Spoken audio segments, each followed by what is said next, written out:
America Iran যুদ্ধের আসল বিজয়ী ব্রাজিল, তেলের বাজারে ধামাকা চাল, চীন ভারতের নতুন ভরসা। আসসালামু আলাইকুম। বিশ্ব রাজনীতিতে একটা কথা প্রচলিত আছে, একজনের যুদ্ধ অন্যজনের জন্য বাণিজ্য। আমেরিকা, ইসরায়েল এবং ইরানের মধ্যকার রক্তক্ষয়ী যুদ্ধের কারণে যখন সারা বিশ্বে জ্বালানি তেলের বাজারে আগুন লেগেছে, ঠিক তখনই পর্দার আড়ালে নিঃশব্দে এক নতুন তেল সাম্রাজ্যের জন্ম হচ্ছে। আন্তর্জাতিক সংবাদ সংস্থা আল জাজিরা তাদের সর্বশেষ বিশেষ ফিচারে এক চাঞ্চল্যকর তথ্য ফাঁস করেছে। হরমুজ প্রণালীর অবরুদ্ধ দশা এবং মধ্যপ্রাচ্যের সংকটের কারণে এই যুদ্ধের সবচাইতে বড় অর্থনৈতিক ফায়দা বা জ্যাকপট লুফে নিচ্ছে ল্যাতিন আমেরিকার দেশ ব্রাজিল। এশিয়ার দুই অর্থনৈতিক জায়ান্ট চীন এবং ভারত এখন মধ্যপ্রাচ্যকে বাদ দিয়ে ব্রাজিলের দিকে ঝুঁকছে। আজ আমরা দেখব বিশ্ব তেলের বাজারের এই ঐতিহাসিক এবং অলক্ষিত মহাবদলের ইনসার্ট স্টোরি। আল জাজিরা জানাচ্ছে, মার্কিন হামলা এবং ইরানের পাল্টা জবাবে হরমুজ প্রণালী দিয়ে জাহাজ চলাচল নজিরবিহীনভাবে ব্যাহত হচ্ছে। বৈশ্বিক তেলের প্রায় 20% যে পথ দিয়ে পরিবাহিত হতো, মার্কিন নৌবাহিনীর ব্লক আর ইরানের অনড় অবস্থানের কারণে সেই পথ এখন চরম ঝুঁকিপূর্ণ। এই সংকটের মুখে পড়েছে এশিয়ার দুই প্রধান আমদানিকারক দেশ চীন ও ভারত। রাশিয়ার উপর অলরেডি পশ্চিমাদের নিষেধাজ্ঞা রয়েছে, আর মধ্যপ্রাচ্যের তেল এখন অনিরাপদ।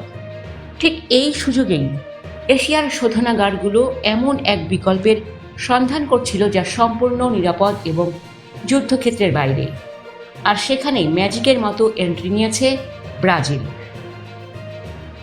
আন্তর্জাতিক ট্রেড ইন্টেলিজেন্স ফার্ম কেপলার এর বাজার বিশেষজ্ঞ সুমিত রিতোলিয়া আল জাজিরাকে এক বিস্ফোরক পরিসংখ্যান দিয়েছেন।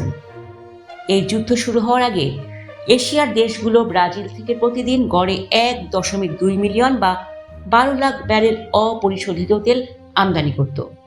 কিন্তু হরমুজ প্রণালী বন্ধ হওয়ার পর মাত্র কয়েক মাসের ব্যবধানে সেই আমদানি এক ধাক্কায় বেড়ে দাঁড়িয়েছে প্রতিদিন 1.8 মিলিয়ন বা 18 লাখ ব্যারেল। নতুন এফপিএসও প্রযুক্তির দানবীয় জাহাজের সহায়তায় ব্রাজিল বর্তমানে প্রতিদিন 4 মিলিয়ন বা 40 লাখ ব্যারেলেরও বেশি তেল উৎপাদন করছে। শেভরন ও শেলের মতো বৈশ্বিক জ্বালানি জায়ান্টরা বলছে, ব্রাজিল এখন এশিয়ার জন্য সবচাইতে বড় মার্জিনাল ক্রুড সাপ্লায়ার বা নির্ভরযোগ্য বিকল্প। তবে এনার্জি অ্যানালিস্টরা বলছেন, ব্রাজিল হয়তো এই মুহূর্তে মধ্যপ্রাচ্যের ক্ষতি সামাল দিচ্ছে, কিন্তু তারা কখনোই পুরোপুরি সৌদি আরব বা ইরানের বিকল্প হতে পারবে না, কারণ এশিয়ার মোট তেলের চাহিদার 75% আসত পারস্য উপসাগর থেকে। তবে বর্তমান যুদ্ধ পরিস্থিতির ঝুঁকি এড়াতে চীন ও ভারত তাদের তেলের সোর্স বহুমুখী করছে। ব্রিক জোটের সদস্য হওয়ায় চীন ও ভারতের সাথে ব্রাজিলের কূটনৈতিক সম্পর্ক অত্যন্ত চমৎকার, যা এই বাণিজ্যকে আরও সহজ করে তুলেছে। মধ্যপ্রাচ্য যখন যুদ্ধের আগুনে পুড়ছে, ব্রাজিলের অর্থনীতি তখন তেলের চড়া দামের উপর ভর করে ফুলে ফেপে উঠছে। দর্শক, আমেরিকা আর ইরানের এই যুদ্ধকে তবে অজান্তেই মধ্যপ্রাচ্যের তেলের একচ্ছত্র আধিপত্যের পতন ঘটাচ্ছে।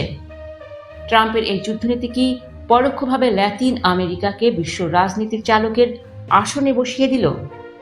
আপনার কি মনে হয়, ব্রাজিল কি পারবে এশিয়ার জ্বালানি নিরাপত্তা নিশ্চিত করতে? কমেন্টে আপনার মূল্যবান মতামত জানান। বিশ্ব রাজনীতির এবং জ্বালানি বাজারের এমন প্রতিটি ইনসাইট এবং এক্সক্লুসিভ খবর সবার আগে নিখুঁতভাবে পেতে আমাদের সাথেই থাকুন। ভিডিওটি শেয়ার করে এই নতুন তথ্যটি সবাইকে জানিয়ে দিন। ধন্যবাদ।